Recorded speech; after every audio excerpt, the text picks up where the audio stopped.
भक्ति भक्त भगवंत गुरु चतुर्नाम बपुए,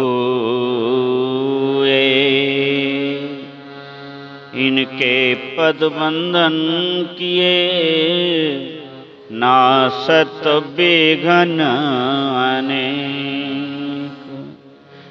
बोलिए किशोरी लाडली राधा रानी सरकार की जय। प्रिय बंधुओं, हमें अपने जीवन का दिव्य दिग्रक्षण करना चाहिए। हमारे जीवन में 10 कर्म पथ हैं और उन 10 कर्म पथ की 10 दिशाएं हैं। उन 10 दिशाओं के 10 देवता हैं। उन 10 देवताओं का हम अपने जीवन में यदि साधना और साधन कर लेते हैं तो हमारा जीवन दिव्य से भव्य बन जाता है और हमारी ये जीवन रूपी जो यात्रा है वह सुखद और मधुर हो जाती है।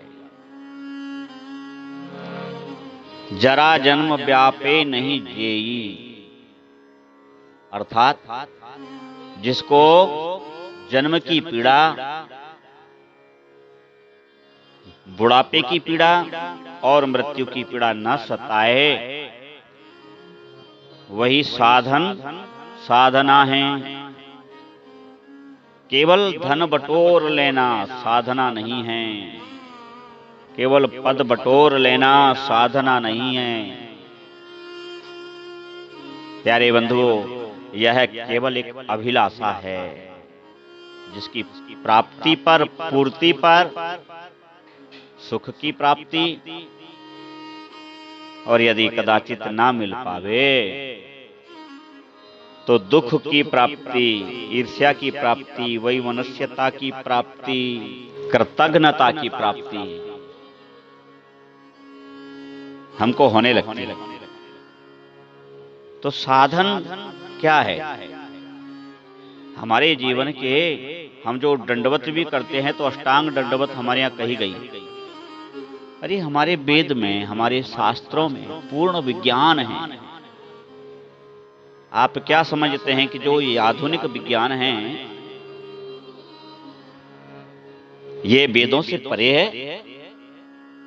अरे भैया, ये वेदों से ही निष्पादित विज्ञान है।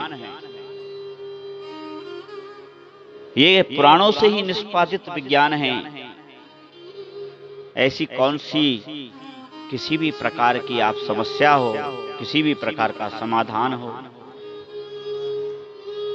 चाहे पृथ्वी मृत्यु लोक से संबंधित किसी भी प्रकार के अवयवों की बात हो, धातुओं की बात हो, रसों की बात हो, आप जिसकी भी चर्चा करेंगे सब मेरे शास्त्रों में, मेरे पुराणों में सनातन ने पहले से सभी के कल्याणार्थ संपादित करके संजोई हुई है। लेकिन दुर्भाग्य यह है कि हमको समय कहाँ है, वह अभिलाषित होते रहते हैं कि हमारी ओर देखो, हमारी ओर देखो, एक बार हमें पढ़ो, एक बार हमसे प्रेम करो, हमारे पन्ने पलटो तो, खोल के तो देखो कि हम में है क्या। लेकिन दुर्भाग्य है ये हमारा। मैंने कई घरों में तो सरल ग्रंथ रामायण और गीता को भी लाल पीले वस्त्रों में बंधे देखा। वो जब आती हैं तब से लेकर के बूढ़ी हो जाती हैं, घर में पड़ी पड़ी जीर्ण हो जाती हैं, किंतु शायद वह 1 दर्जन बार भी खुल नहीं पाती। नित्य ग्रंथ हैं ये। जैसे हम नित्य भोजन करते हैं, नित्य शयन करते हैं, नित्य मलमूत्र का विसर्जन करते हैं, नित्य हास परिहास करते हैं, ऐसे ही ये नित्य ग्रंथ हैं। मेरे प्यारे बंधुओं, गीता को नित्य निहारो, गीता से प्रेम करो, गीता तुमसे प्रेम करेगी। रामायण से प्रेम करो, रामायण तुम्हारे जीवन को संवार देगी। अरे ये आधुनिक संसाधित साधन जीवन की ना तो प्राप्ति है, ना जीवन का लक्ष्य है।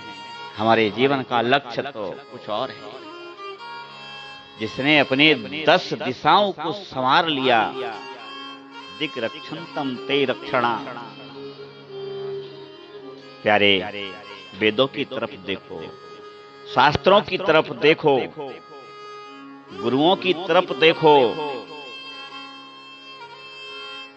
क्योंकि यह साधन से गुण नहीं होता। मानस कहते हैं, मानसकार कहते हैं कि यह गुण साधन ते नहीं होई। तब फिर कैसे होगा?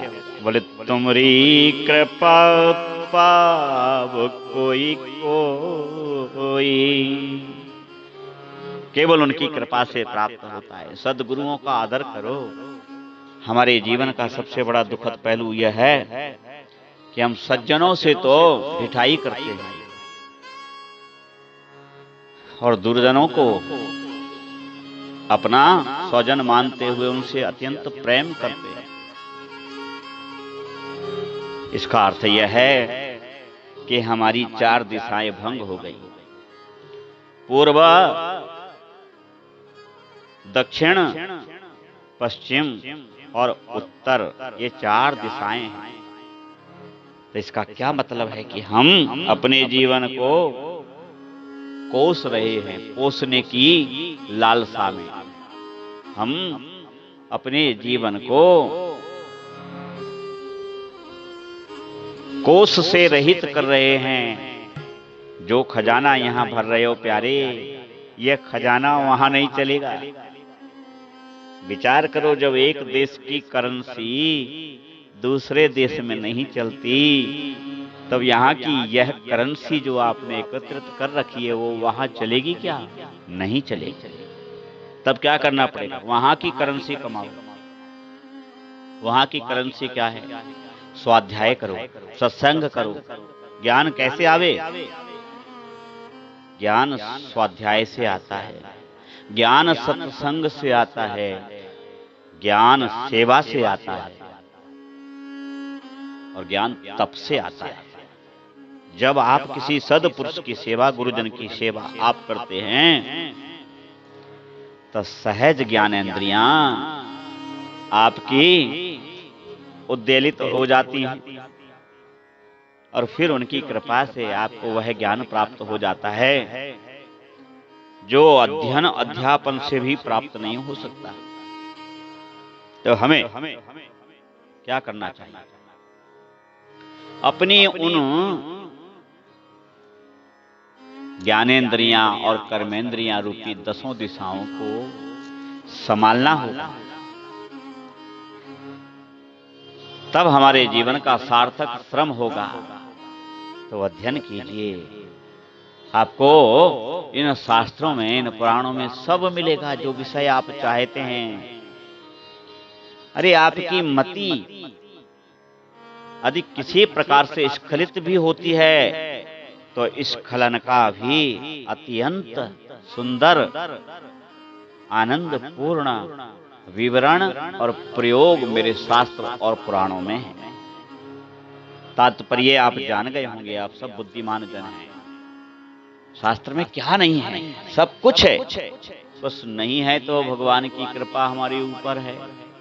जब भगवान की कृपा होती है तब हम सहज वृत्ति से साधु पुरुषों में, विद्वान पुरुषों में, विद्वत जनों में, ज्ञानी श्रेष्ठ ज्येष्ठ जनों में अनुराग युक्त हो जाया करते हैं।